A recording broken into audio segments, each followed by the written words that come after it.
جو کاروباری دوست ہیں، کسی بھی فیلڈ میں کاروبار کرتے ہیں، ایماندار، دیانتدار تاجر، دیانتدار دوست، اس سے تجارت میں کتنا فائدہ ہو جاتا ہے، اس کی وجہ سے اس کے دوست کتنے فائدہ اٹھا جاتے ہیں۔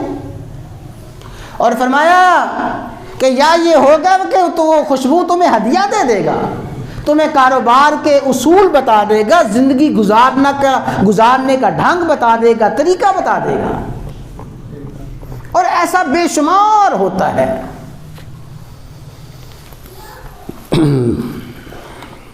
ہم بچپن میں، بالکل بچپن ہی تھا، ہمارے ایک ہمسایہ تھا،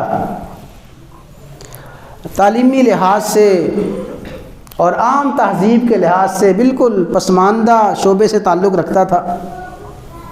ابھی کچھ عرصہ پہلے وہ میرے پاس آیا، محمود اس کا نام ہے، اور اس نے بیٹھ کے جب تھوڑی بہت بات ہی شروع کی، بڑے عرصے بعد ملاقات ہوئی، کم و بیش کو شاید 40 سال کے بعد ملاقات ہوئی ہوگی۔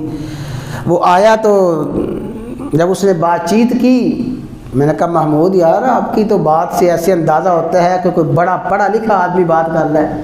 کہنا کہ صاحب میں اسلام آباد میں کاروبار کرتا ہوں، اور میرے اکثر دوست، میرے وکیل دوست ہیں، وکلاء میرے دوست ہیں، وہ میرے ہمسائے آس پاس کئی وکیل رہتے ہیں، ان کے ساتھ اٹھنا بیٹھنا ہے، بس ان سے کچھ باتیں سیکھ لی ہیں۔ یہ کیا ہے؟ خوشبو خرید لی ہے، خوشبو تحفہ دے دی ہے، یا کم از کم خوشبو آ گئی ہے۔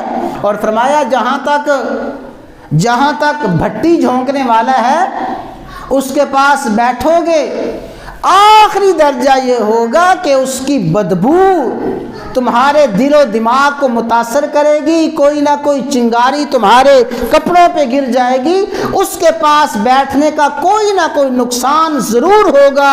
فرمایا یہی اچھا دوست اور برا دوست ہے، اچھے دوست کے پاس بیٹھو گے فائدہ ہی فائدہ ہے، فائدہ ہی فائدہ، برے دوست کے پاس بیٹھو گے نقصان ہوگا۔ اس لیے اللہ کے حبیب نے فرمایا فَلْيَنْظُرْ أَحَدُكُمْ مَنْ يُخَالِلْ، میرے امتیوں دوستی کرتے وقت تھوڑا سا سوچ لینا، سمجھ لینا میں کس سے دوستی کر رہا ہوں۔ فَلْيَنْظُرْ کا کیا معنی ہے؟ اس کو دیکھو، پرکھو، ایک دفعہ آزما لیا، 2 دفعہ آزما لیا، بار بار اس کو آزمایا جائے، بار بار اس کے ساتھ چلا جائے، انتہائی حماقت ہے، اور یہی حماقت قیامت میں انتہائی حسرت کی صورت اختیار کر جائے گی۔